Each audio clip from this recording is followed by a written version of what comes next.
agenda. So that's not going to work. Transcribed.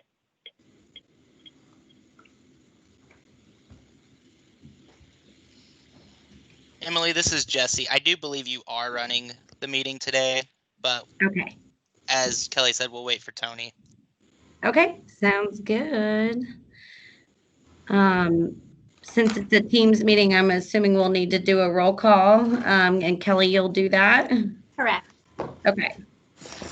Let me know, do you want, I mean, it's 5, so do you want me to get started? Do we have everybody here? Give me a second. Let me run down to Tony's office real quick and see if he's getting ready to hop on. Just a moment. Okay, thanks.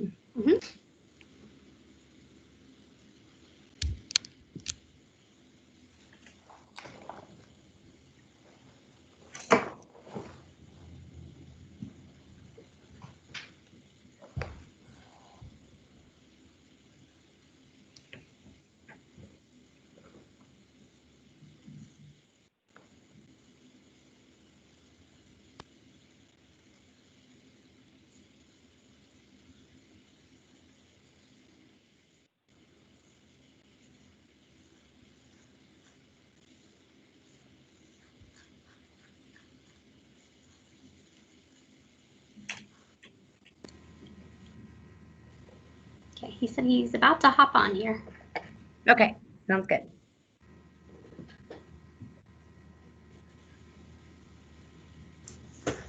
Yeah, I'm on. So we have 3. We have Sean, Megan, and Emily. Yes. Yep, I'm here. Okay. Okay. So Emily, you're the backup chair. If you want to run the meeting and just present the item. Hey, Pete's here, Tony. Oh, hey Pete. Sorry. Oh, hey Pete. How are you? All right. Well, let's call for Pete. Actually, do you want to run it then? Because technically, you would be. You want me to run it? I can run it. But... I'll take care of it. We're good. We're good. Okay, so call to order Fisher's Plan Unit Development Committee meeting Tuesday, January 12th, 5 p.m., 5:03 p.m. Kelly, would you like to do a roll? Sure. Miss Baumgartner. Here. Miss Bowman. Here. Mr. Curran. Here. Mr. Peterson. Here. Mr. Harling. Okay, absent. Noted. Thank you. Okay, first item up for discussion today is the PUD 20-12 Cumberland Cottages PUD. Jesse, would you like to present, please? Yes, ma'am. Let me share my screen here.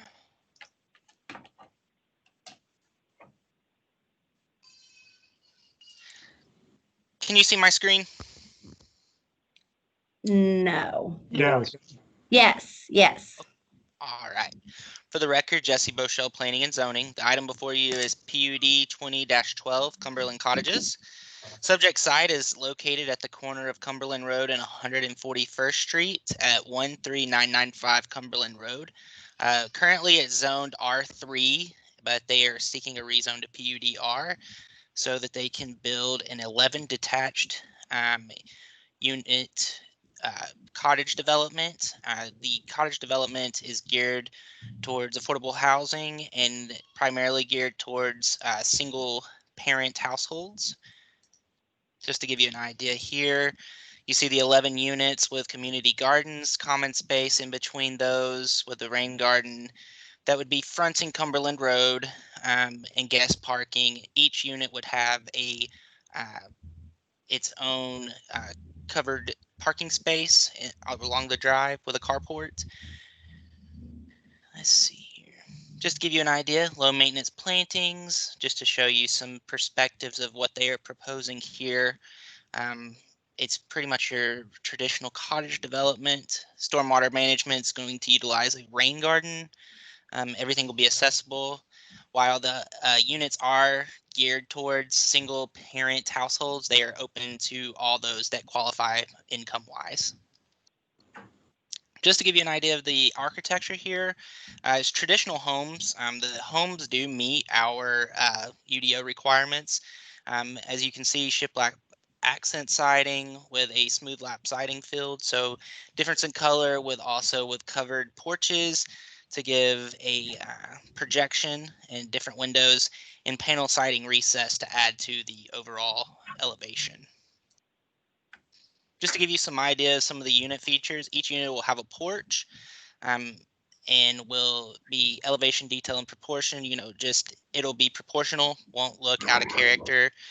Natural ventilation, and each unit will have a rain capture system for plantings for natural, sustainable watering of plants. As such, staff recommends approval of PUD 20-12, and the petitioner, which is Hand, is on the call if you would like to have any further questions about what has been proposed. Hand, would you like to present prior to discussion? I'll just introduce myself if that's okay. For the record, my name is Andrea Davis, and I'm Executive Director of Hand. We are a nonprofit based in Noblesville, and we build and preserve affordable housing in the suburbs. We have 8 properties in Hamilton and Boone counties with a total of 137 units. So we tend to build smaller developments like this that we try very hard to integrate into the area around them. I'm happy to answer any specific questions.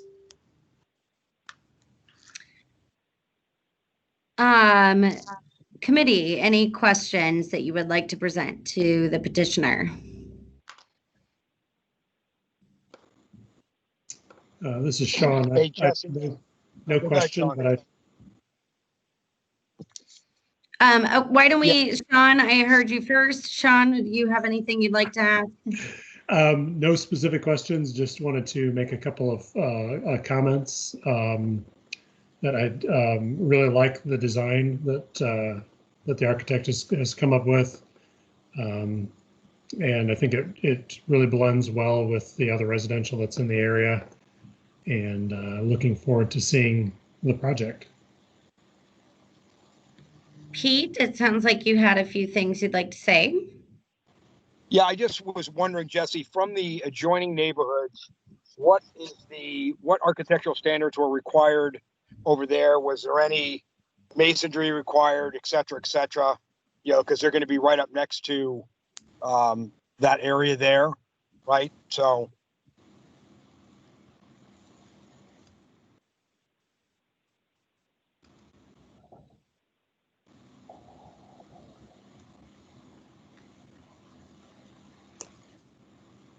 Jesse, were you able to, or Tony?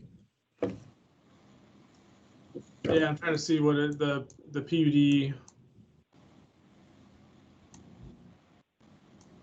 if it's a PUD. Sure.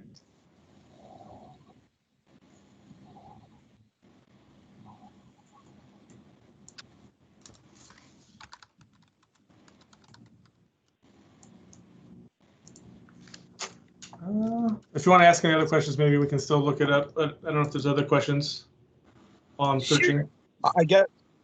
I guess the other side is that in the adjoining neighborhood, are there carports or garages, right?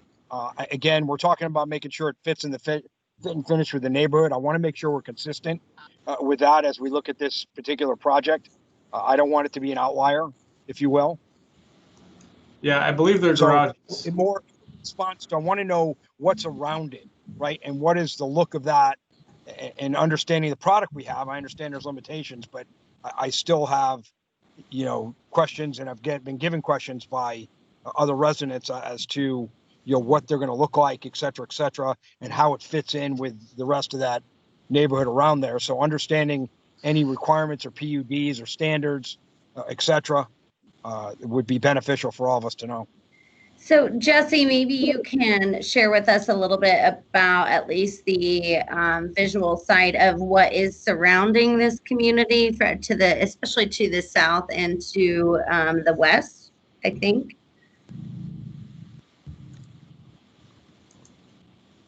Or Andrea, maybe you have some comment there. Yeah, so I can tell you the community to the west is attached. It looks owner occupied, but attached unit. So it looks like there are 4 units all in one building with a very similar density to what we're proposing. We actually drove through the areas and took some pictures before we put a request out for proposals, just to give our architects and others who were bidding on the project an idea of what we would like to fit in with.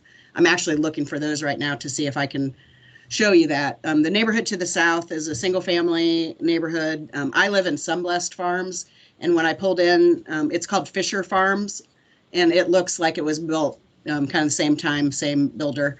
So I would not describe it as high end. There probably is some brick included on the facades of buildings. And as a single family neighborhood, it does have garages, obviously. I will say to the north, which I know you're not as concerned about, is another attached, I think, owner occupied product, and they do have some outdoor parking there. But if I find the pictures, I'll pop back in and. I can back you up on that a little bit. I think there is some, and again, I don't have it right in front of me, and this whole online thing makes things harder. But I do believe that there is some apartment complex to the west, and there is some garage parking and some guest parking and some outdoor parking and some covered parking. I believe you are correct about the north, and the south is, yes, it's a single family residence neighborhood, Fisher's Farms. It was built probably late 90s, I would think, to early 2000. I think probably more in the 90s. Yes, it is single family product, and it is, they're all garage parking with street parking for guests and a little garage driveway parking as well. Pete, I hope that helps. On the when you go to the east side, it's a little bit different because I don't think there's actually a community on the. And again, I'm going off of memory, and I want to pull it up, but I don't believe that there's a residential neighborhood directly to the east of this. Plantana is there. I think maybe their pond is directly across from our site, but it is an entry to Plantana over there. Can I share, because I did find the picture of the neighborhood to the west?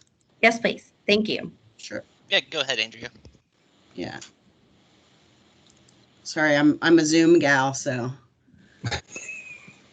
Me too. This team stuff is a little too fancy. Can you see it? My Teams thing went away. Okay. Yes. So that's the community direct. Oh, Uh-oh. I think we lost her. We did. I imagine she'll come back very soon. So is there any other commentary? Go ahead, Sean. I was just going to say, I've got Google Street View up of the neighborhood to the south. And yeah, it reminds me of Sunblessed. There is a little bit of brick, but not a lot, mostly kind of flanking the garage doors. Vinyl siding. The ones that would be adjacent to this property are a mix of, looks like 2 ranches and 2 stories. And then the road kind of takes a curve to the south. And Andrea was correct that the Plantana, their pond is at the intersection. So there aren't any houses at the intersection. Correct. And if I remember, Jesse, do we have a landscaping that was going to go there? So we had talked about too with carports. One, we felt, this architecture, actually carports blends real well with this style of architecture. But one of the things we talked about though is making sure that the landscaping can help hide some of that too, as it buffers that neighborhood. If we have the landscape plan up, that can maybe help. If it takes a second for that to come up, I think one of the questions that I have, welcome back, is so the only entrance essentially to the neighborhood is from, if you are driving east on 141st Street, is that correct? Well, we had actually, that's how we originally proposed it and what obviously is in our filing. Since making the filing, we had a meeting, our engineer convened a meeting with, and I'm TAC. not going to remember who exactly it was, but someone at the city, maybe in engineering. Okay. We were talking, mostly they were talking about the detention, the stormwater detention, but she pointed out that with our wanting to control the entry that we had, it pretty much unless you were going east on 141st Street, you wouldn't be able to access the site. So she had suggested we look at doing full access from 141st Street and emergency access only from Cumberland Road. So that's something, as we dig a little deeper into the survey and the engineering on the site, we'll look at and obviously discuss with you all.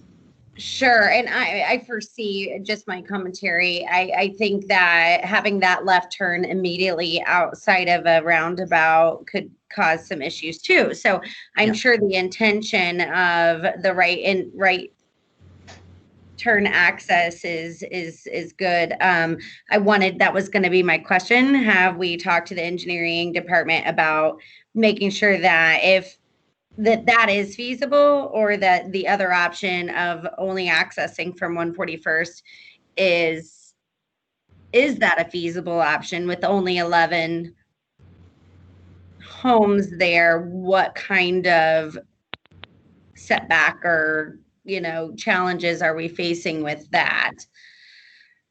Right. Yeah, I think we were trying to be sensitive to the proximity to the roundabout and thinking we would do right in, right out. But the engineering, I believe it was engineering person we talked to, said she didn't really see a problem with full access there on 141st. She really saw more of a problem with Cumberland. Mm-hmm.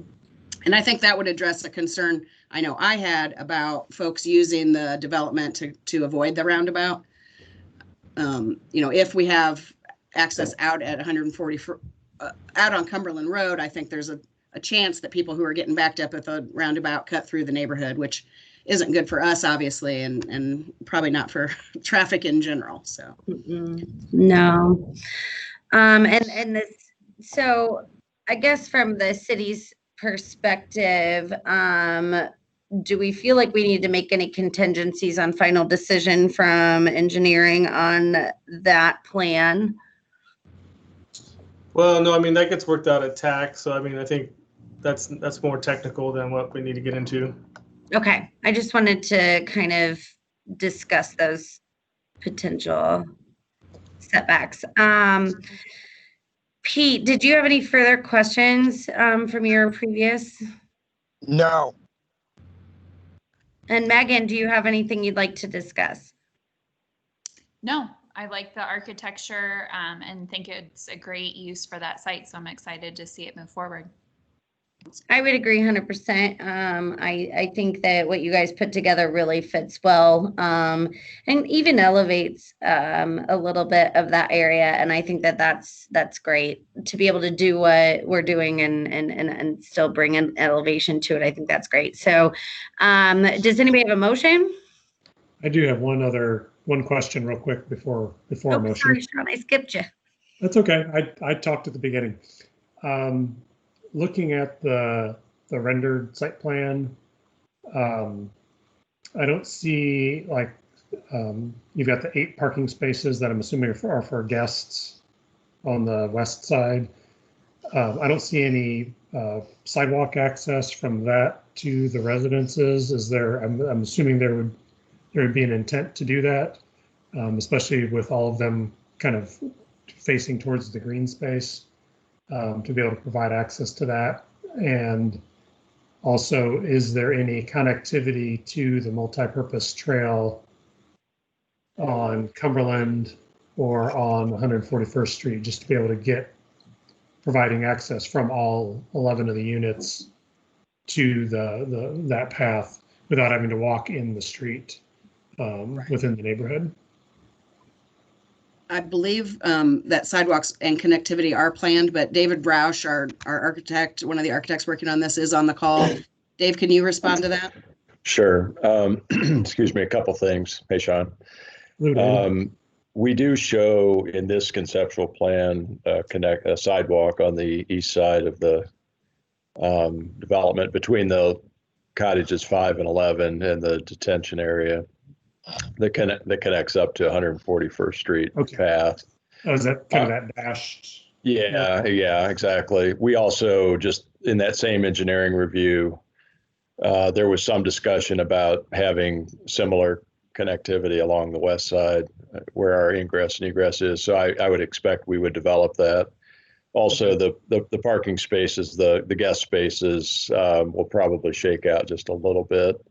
And yes, there needs to be an ability. The sidewalks in the courtyard itself are not developed, but we would anticipate that serpentine sidewalk that you see kind of straddling down by the community gardens. So yeah. And Sean, that is something that would be addressed at TAC as well. Okay. Okay. Perfect. That was a good point, Sean. I think that we've seen that we need to make sure we continue the connectivity from neighborhood to neighborhood, but also within the neighborhood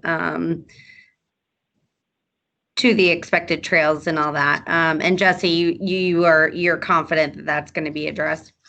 Correct. Yes, ma'am. Okay. And we agree. Okay. Say that again. I'm sorry. I'm sorry. And we agree to that. It's very much, be part of the amenity of this environment. So we agree that it will be developed. The goal would be that we develop that connection to the trail on the edges, and then obviously have a secondary, more private access inside the courtyard. Okay. Perfect. Thank you. Any further commentary here on this? Is there a motion? I'll make a motion. I would move to approve PUD-20-12 Cumberland Cottages PUD based on the petitioner working out all the details with TAC and all other city engineering, things like that.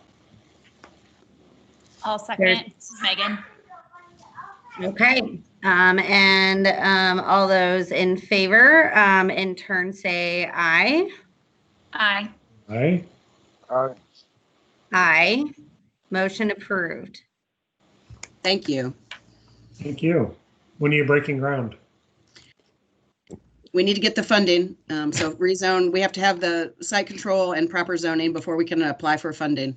So we're hoping fall. Okay. Looking forward to it. Me too. Thank you. Thank you. Okay, and we will move on to PUD-20-13, the learning experience, TLE. Jesse. All right. Give me 1 second here. Sure thing. All right. Can you see my screen? Yes. Yes, we can. Okay, perfect. For the record, Jesse Boschel of Planning and Zoning. Item before you is PUD 20-13, the learning experience.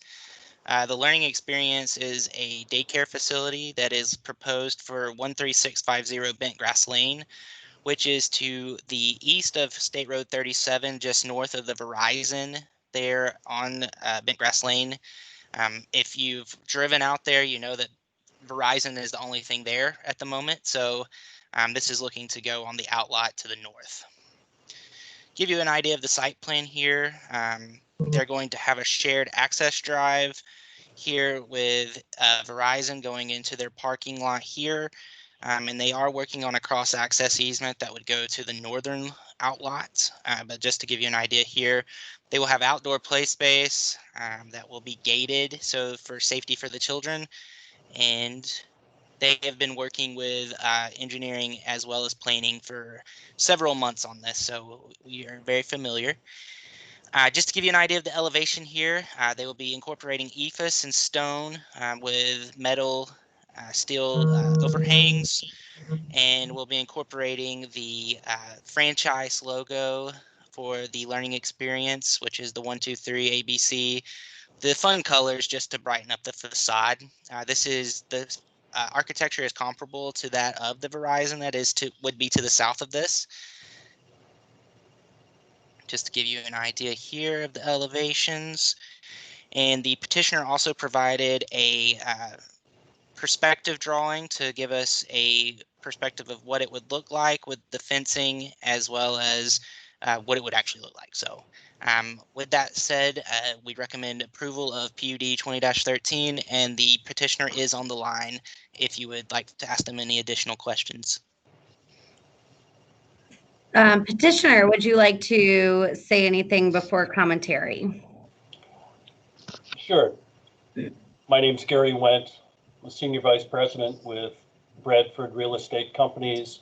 We're located in Chicago and have completed 10 of the learning experience. We also call it TLE, which is a national daycare corporation with over 250 locations in the United States.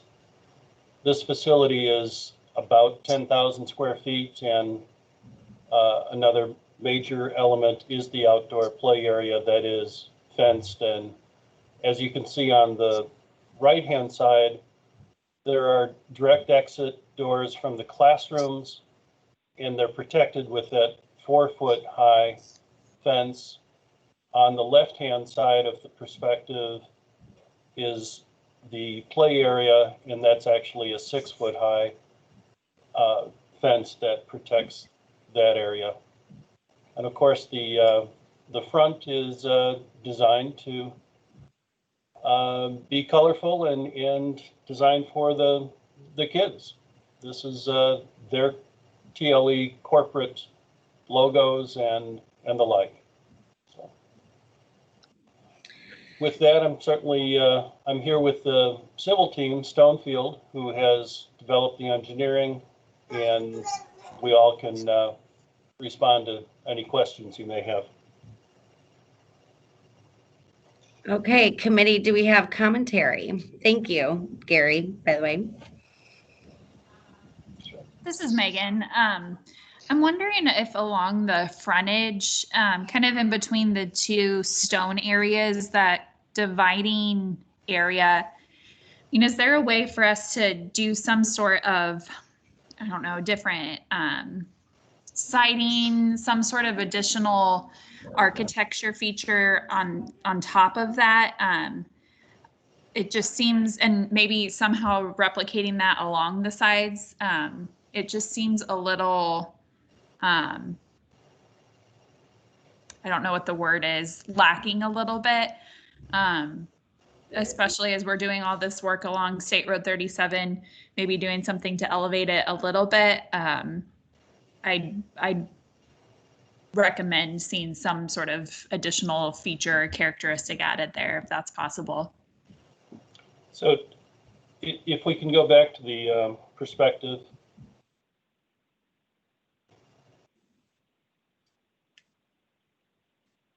Well, I'll describe it. You can see that we have a base of, which is a masonry split face along the entire perimeter.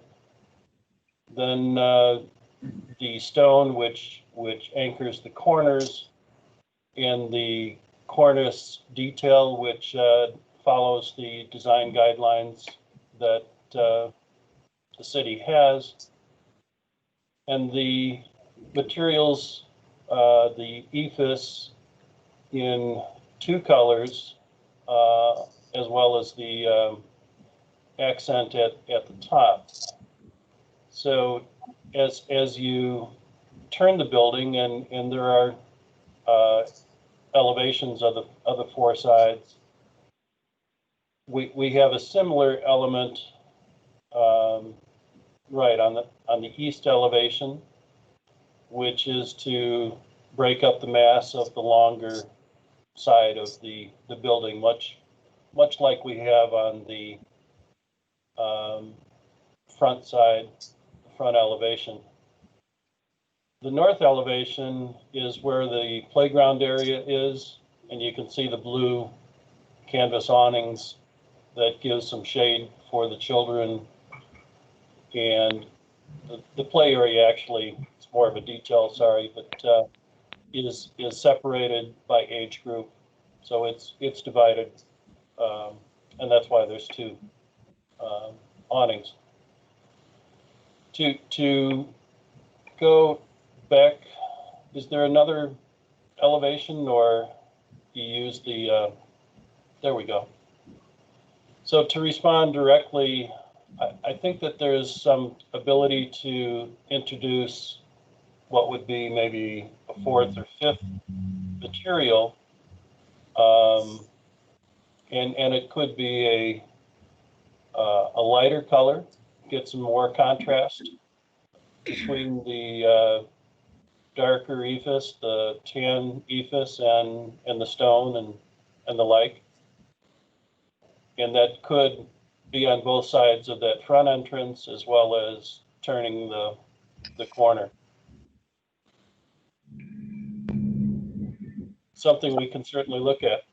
Yeah, even if it's an additional material or a different color on that, I'm having a hard time on my screen. That area just above that dividing line. I think some sort of change in color, different material, just to help break it up a little bit. That would be my main comment. Understood. This is Pete, and Megan, great point. Kind of brings us back to the PUD committee we had in the previous month, where we were talking with the folks in the district there about the one, I guess that would be the east elevation there, which was a fairly plain wall with some egress points and some windows, I believe, where we asked them maybe to consider doing and working with the Fishers Arts Council in terms of getting some artwork on there, right? And this being a kids learning center, I think this also presents an opportunity maybe for some murals to be done on these buildings, right? To give it some things. I'm not saying what that's going to be or how it's going to look, but that as long as someone were open to that, I think it gives really some vibrancy to that particular area. You know, because you've got 37 kind of running there, but again, I think it may be a great partnership between the two. Work in conjunction to try to get something with the blank surfaces. I'm less concerned about the color of the ephes and changing it to another color, because you're basically dark, medium, and light. I don't know what that's going to add, as opposed to maybe some mural at some point. It could be pretty interesting.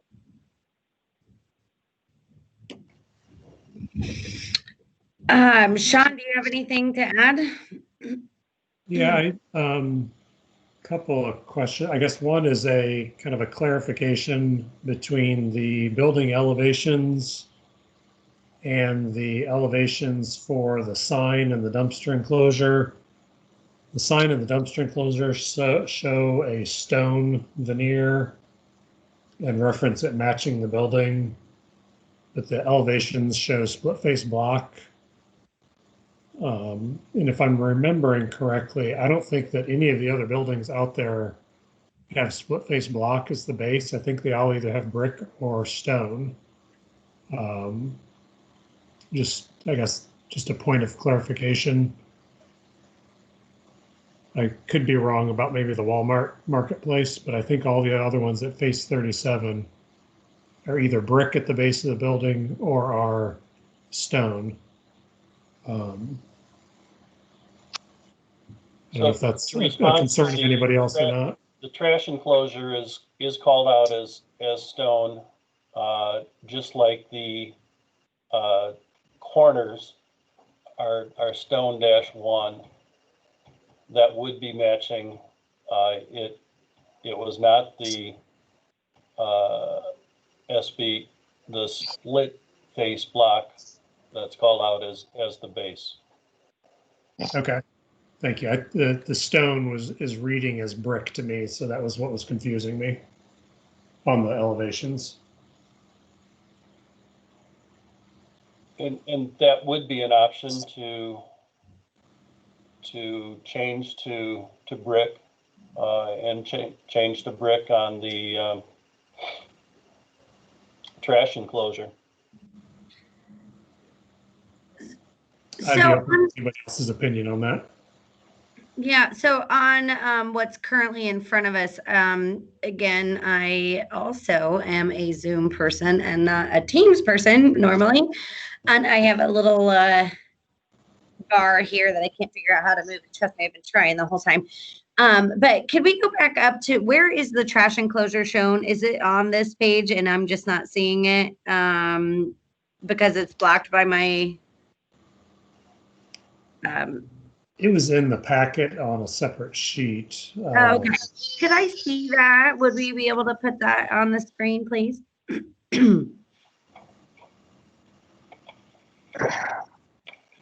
Jesse, that was SA-1.3 if you're looking for Yeah. it. Okay. Tracy, do you have the ability to pull that up from the agenda, please? So Emily can see it. Yeah, and I'm sorry. I apologize because I was trying to bring up It'd be under the petitioner packet. There we go. Thank you. And I think it'd be helpful to start with the site plan or the landscape plan so that you can see it in plan view.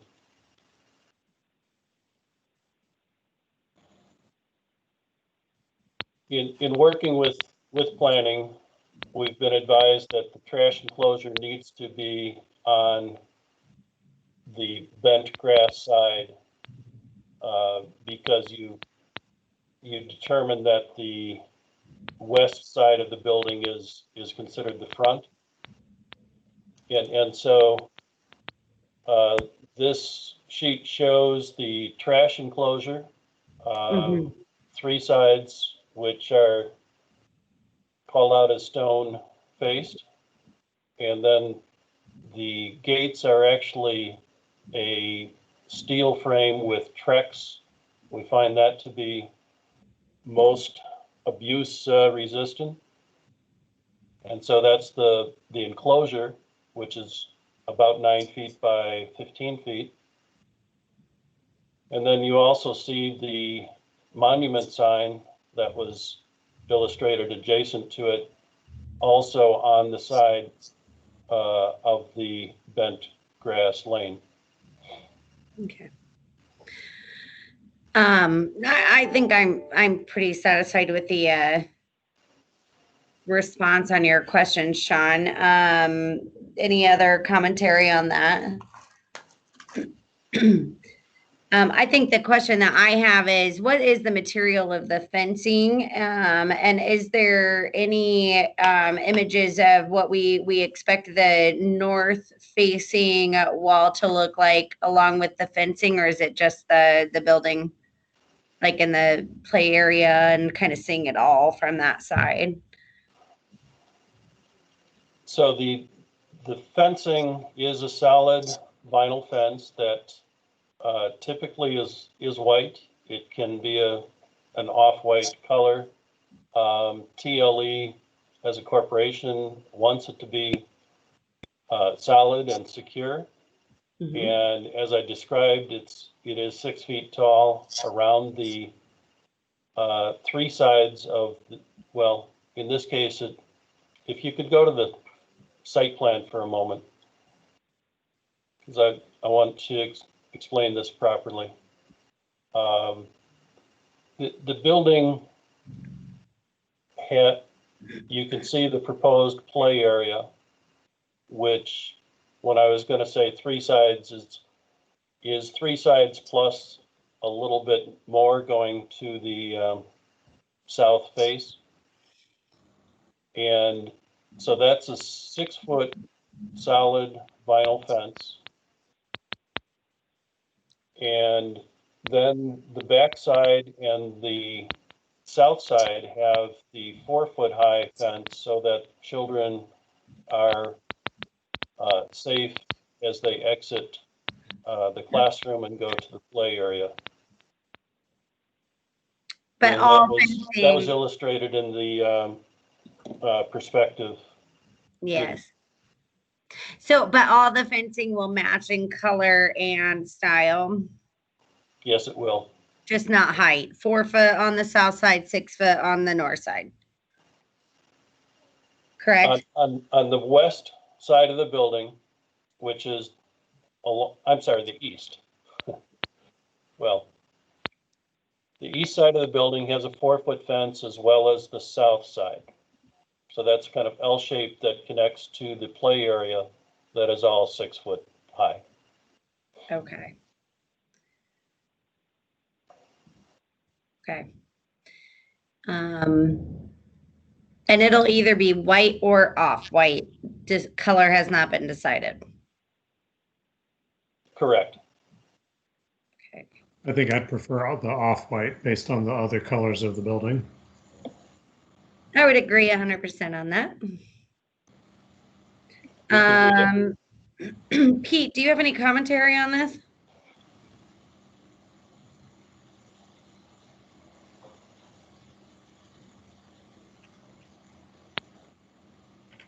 Okay. So committee, do we have any motions or do we feel like there's more thought put into this? Where are we?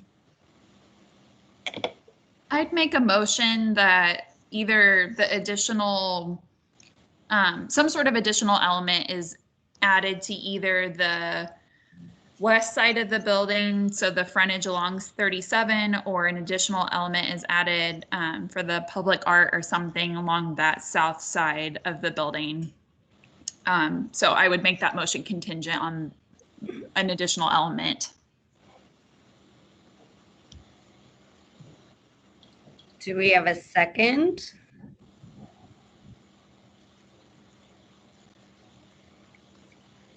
I'll second that. Okay, and all those in favor say aye. Aye. Aye. All those opposed? Say nay. All right, motion approved. Thank you very much. If I can just ask for clarification, we understand the contingent. Are we working with planning staff for that consideration? Yes, Gary. Yes, Gary, Yes, you'll be working with us. Yes, I think that then goes back to the planning staff to ensure that they are happy with the decisions made on that. I think we can rely on that judgment unless they feel it needs to come back to us. Fine. And of course, we're just starting with TAC, and so we go through that rigor as well. But just wanted that clarity. Thank you very much. Sorry, I probably should have let the city clarify that, but I believe that's the correct answer. Yeah, that is correct. Okay. Sorry. Thank you, Tony. All right, well, thank you, everyone. And unless there's any further discussion or items, I believe, anything else from anyone? Okay, meeting adjourned. Thank you. Thank you. Thank Thanks, you. everyone. Thank you. Bye now.